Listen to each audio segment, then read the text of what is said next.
Call the police. Somebody call the police then. Did you pay your fare? Did you pay your fare? No, he took a ride around the whole city and it's double charged me. Now I'm missing my bus. But you gotta pay your fare. I see you, my boyfriend. You gotta pay your fare. Pay your fare, man. You gotta pay your fare. It's not the fare. You gotta pay your fare. No, it's not the fare. Jews, we were gifted. We are the chosen people. Everybody knows that. Everybody will always hate you. The reason they hate you is because you're above them. I've never seen a hater do better than me. Jews are always 10, 20 steps ahead. Because we're the chosen people, we have to be so we don't die. Every 80, 90 years, we get kicked out of every single country. They kill us, they slave us, and no matter what, we always come out as warriors. We get stronger and stronger and stronger. Within 75 years, what we've created and made in the state of Israel has not been created all around the world all together. So you have people out there screaming, why is the CEO of this big company a Jew? Oh, they control place. We turn it into a better place. Why are we the CEOs of every place? Because we work hard enough to create jobs and opportunities to the rest of the people. You should be grateful that there is Jews. News. I'm speaking from outside Washington. I remotely watched the entire hearing last week in the case of Zionist Federation of Australia versus Mary Kostakidis. You can read my account on Consortium News. It was also republished by Pearls and Irritations. I want to make just a few points about this case. First, I know Mary Kostakidis. Like anyone who knows her, the idea that she's a bigot or a racist or an anti-Semite is just totally absurd. The idea that she should wind up in a courtroom before a judge on a charge of violating the country's Racial Discrimination Act is unfathomable. But then we must consider the upside-down period we're living through. It could not be more obvious what's going on here. Mary Kostakidis is opposing a genocide, which any decent person should be doing. But the government that is perpetrating that genocide has activated its cells around the world. These cells include powerful governments, intelligence agencies, law enforcement, influential mainstream media, online influencers, and lobbyists like the Zionist Federation of Australia to punish anyone who's trying to stop Israel from committing its crimes. That includes American university students getting clubbed over the head by riot cops, German anti-genocide protesters beaten in the streets of Berlin by police, the Palestine Action Group being designated a terrorist organization by the British Home Secretary, British journalists and activists being interrogated at the UK border and threatened with prosecution under the Terrorism Act, the ABC sacking Antoinette Lattouf, and the Zionist Federation of Australia's action against Mary Kostakidis. The central issue in her case will be whether criticizing Israel is equal to anti-Semitic hatred. Mary's barrister rightly focused last week on the July 1 case of Wertheim versus Haddad, in which Justice Angus Stewart ruled that, quote, political criticism of Israel, however inflammatory or adversarial, is not by its nature criticism of Jews in general or based on Jewish racial or ethnic identity, and that it is not anti-Semitic to criticize Israel. Full stop. Could not be any clearer. But will the court in Mary's case be swayed? That's impossible to say at this point. The idea that the court is even taking the Zionist Federation of Australia seriously so far is troubling. If it does not throw the case out altogether, it will be alarming. The conflation of Zionism with anti-Semitism is the test here, and the outcome will be of enormous international significance. Thus the interest of U.S.-based Consortium News. There is no comparable case in the United States, not yet at least, of a journalist, and a very prominent one at that, being hauled into court accused of racial hatred for taking a principled stand against genocide and the government carrying it out. There is no doubt that there has been a huge shift in Western public opinion since October 7, 2023, about what Israel is doing. Many human rights organizations, even in Israel, Holocaust scholars, UN officials, and some governments are calling it genocide. Mounting public pressure on Western governments has made Israel's accomplices belatedly react.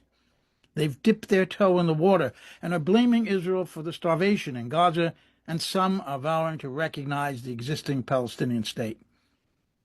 It was a far different political environment back in July 2024 when the Zionist Federation of Australia brought its action against Mary Kostakidis.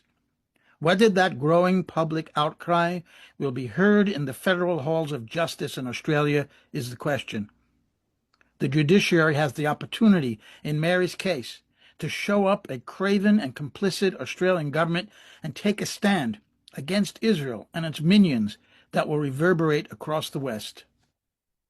You know, when you look at this rubble of what used to be Gaza, you might think to yourself, you know, maybe they should have just gave up Hamas, you know, and this all could have been avoided. Or you're still on that mindset of, you know, that the Israelis are, you know, the good guys looking for, you know, the terrorists who caused October 7th. But maybe we should look and see from the words of Israelis and, you know, Jewish people themselves to see how they feel about Gaza and if they really cared at stopping with just Hamas.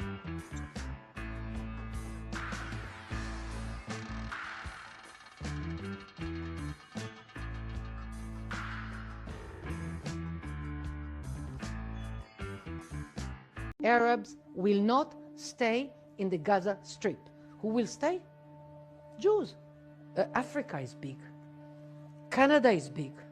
The world will absorb the people of Gaza. How we do it? We encourage it. If they don't want to go. No, they won't. If they don't. The Arabs want to go. If they don't want to They go. want to go. If they don't, what happens? The normal people don't want to live in hell. What you're talking about sounds like a plan for ethnic cleansing. You can call it ethnic cleansing, you call it refugees, whatever you want. If you want to call it cleansing, if you want to call it apartheid, you choose your definition. I choose the way to protect the state of Israel.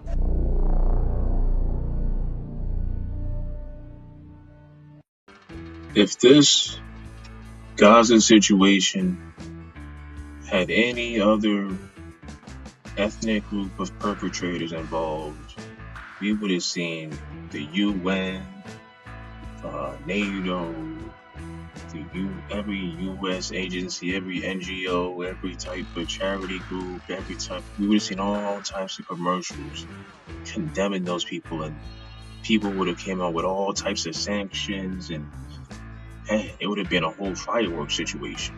Like everybody would have been, you know, jumping all over the place with all types of T-shirts with hashtags and everything about it. If this situation with where you see the genocide, the genocide, the destruction of the Palestinians' homeland. If this was any other group of perpetrators, this would have been called out. This would not have been able to go this far. But we have to see all this, not these shenanigans. You have people changing the topic and doing all this what ifs and what about this and, well, you know, that we can't really do that because, you know, this and that, and, you know, with Palestinians just go somewhere else, and what about if, you know, this is really the Jews' homeland, so they should be able to do all these terrible acts, and, you know, all this shit. We getting all the you know, gaslighting to the max because of who the perpetrators are. Yeah, these people in Israel, they have the master victimhood card. You know, people try to say, you know, feminists, you know, might have this victimhood card. It's destroying society. And some people say that, you know, black people have a victimhood card and they use it all the time to get away with doing, you know, crimes and stuff like that. And then some people might say, you know, gays are, or the rainbow community has been acting up, you know, and they're getting away with all types of stuff in schools and putting all types of nonsense in children's books and stuff like that. And I say, clearly from what we've been seeing the past 2 years, I guess, nah, the Zionists, they took the torch from everybody. Any group of people you thought were something else, nope, they got it. They got all the world leaders, kissing their ass and not knowing what to do, or not knowing how to act around them and sucking up to them all day. You know what I'm saying? They're showing their hand. They've come out the dark. Because before, when you think of like Jewish people, just the state of Israel, you're thinking of a group of people that's fighting.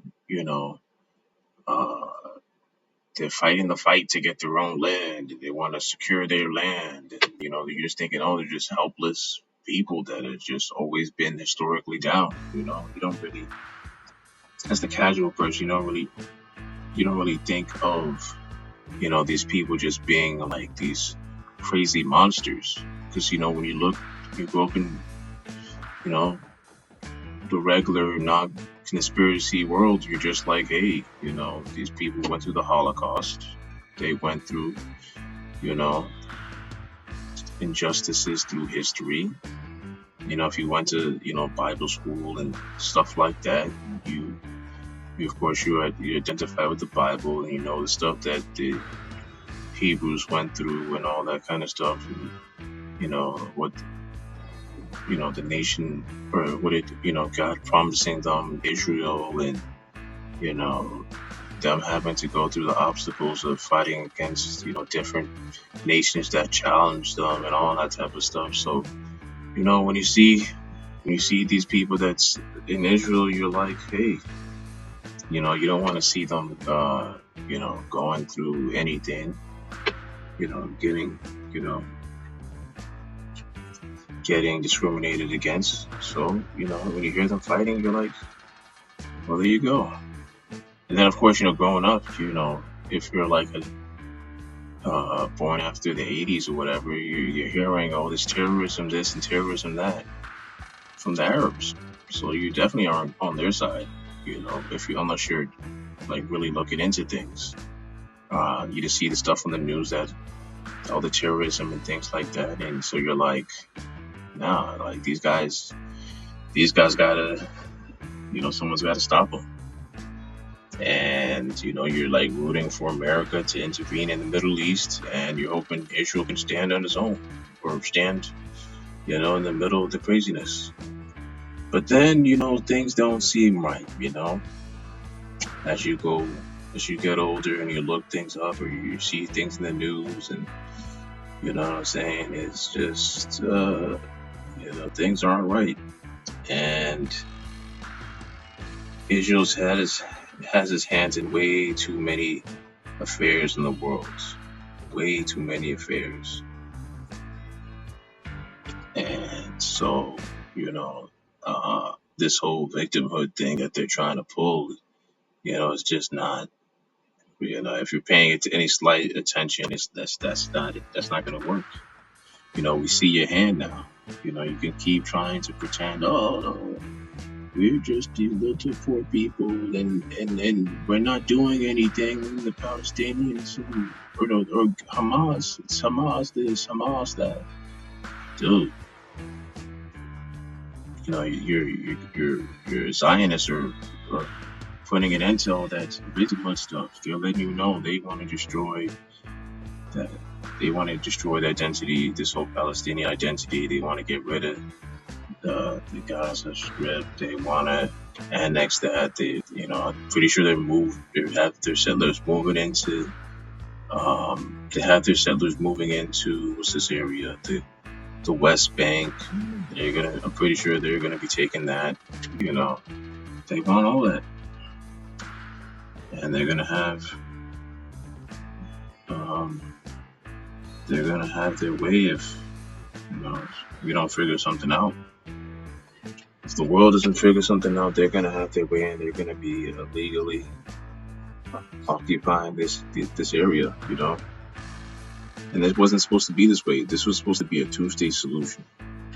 We shouldn't have even been that. Like, uh, Britain messed all this up with the what was that thing called? Was it the British Mandate for Palestine or whatever? Yeah, they messed all this up, and that's what's led to all of this. It's what's led to a lot of this issues in the Middle East and just everywhere, because now we see issues, tentacles everywhere, and America just keeps giving these guys more money to keep going and keep building stronger military and have a bigger presence in the Middle East. And they're going around different countries exerting themselves, and it's very clear that they're becoming an open threat out here, the next colonizers. Because before there's always like push rumors, and then people would just shut that down. Jewish people were always like, oh my gosh, why you can't say that Jewish people run the world? Like, what kind of statement is that? You didn't want to say that, and you knew you'd get in trouble for saying that. Like, everybody was keep that on the hush hush. Like, you can't say Jewish people run the world, or they run the banks, or whatever. Like, just because some Jewish people are in front of the bank or running some of these banks doesn't mean anything. And I was kind of like, okay,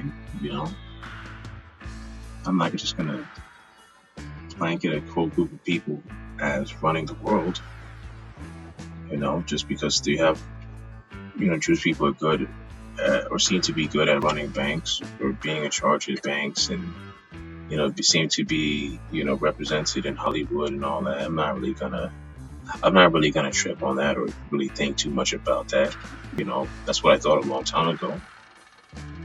But then when you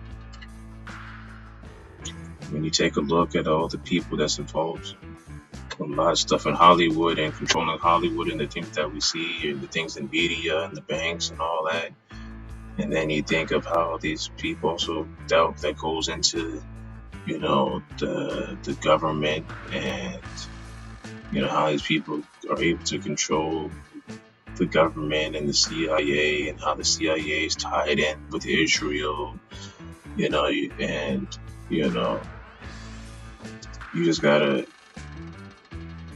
realize that there's like a shadowy hand that's running things behind the scenes, and this shadow hand is kind of coming out more and more. So now we're hearing more about Israel than we've heard like ever.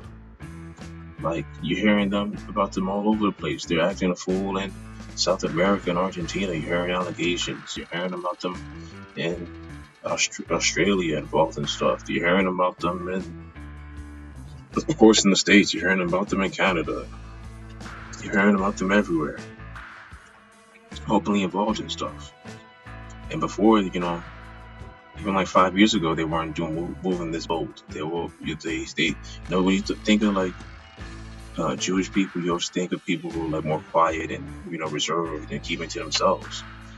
So it's amazing to see how they've shifted and decided to embrace this type of villain role, just out in the public, in the public eye.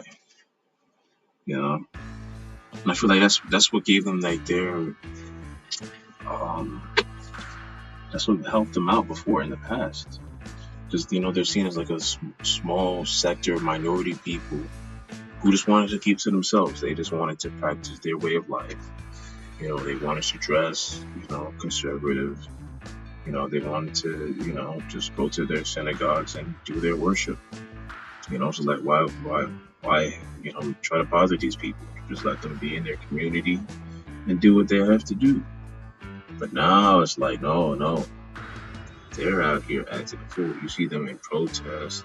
They're knocking down Zionist signs, or not Zionist, Palestinian signs. And they're acting like, people talking about Palestine is some type of, threat towards them. Imagine that. I mean, these people are like the biggest. They have the best victimhood card. Like, imagine you can go out here and be a perpetrator of a crime, and when people look to see at your crimes, they're just like, "Oh, you're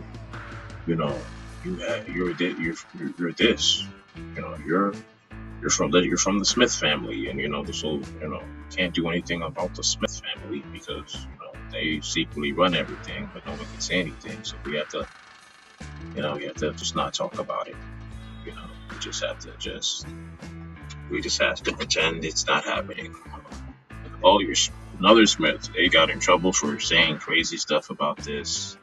They want to see everyone who talks against them get destroyed, and they hate them and all this type of stuff.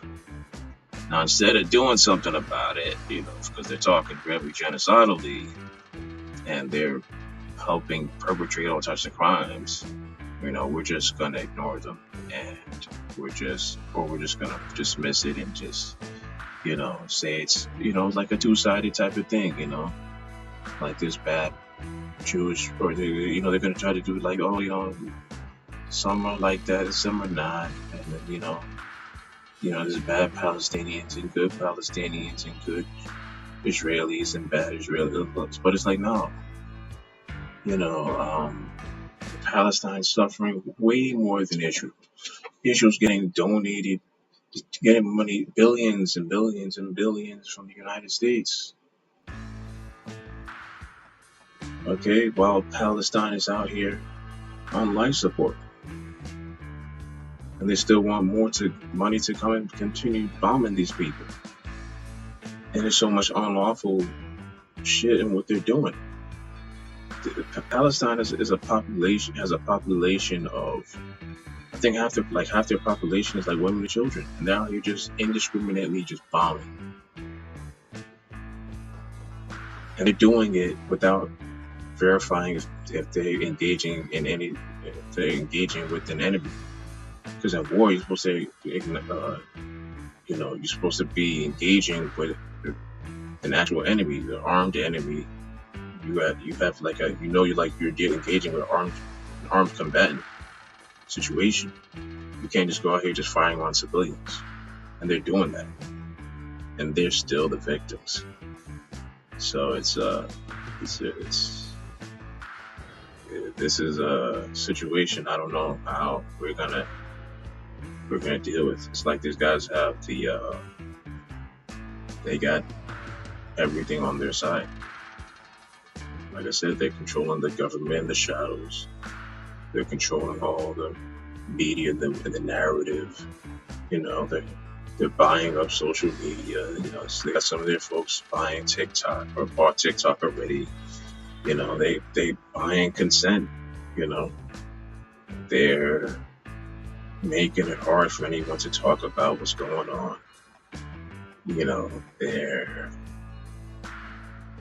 They're doing so much to make it harder than effort, man. And it's like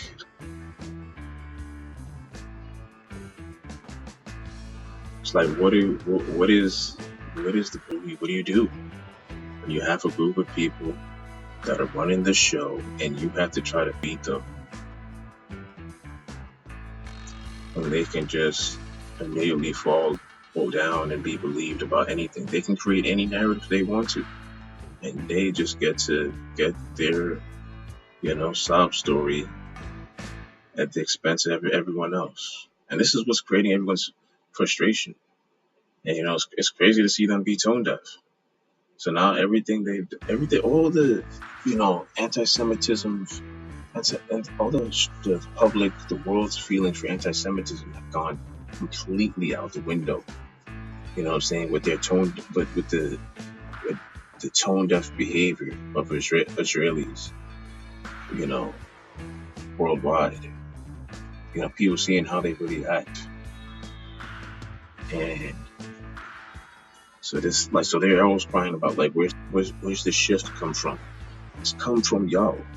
We are seeing your behavior. People are not blind. They can see y'all acting ridiculous in so many different clips, and it doesn't add up with the narratives that you guys are trying to sell, you know. And so that's just how it works, you know. You know, people are going to lose their sympathy for a group of people who act this way. And so it's like, you better embrace the villain role, I guess. That's all you got. You know what I'm saying? Like, embrace the villain role. That seems to be what you guys want to do. You know, there's no offense in it.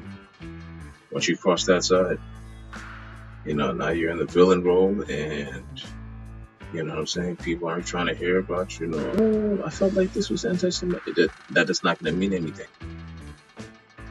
And if there's any Jewish people that feel like, you know, this is making them look bad, well, you should open your mouth and talk about what's going on in Palestine. That's your way out to getting people to understand.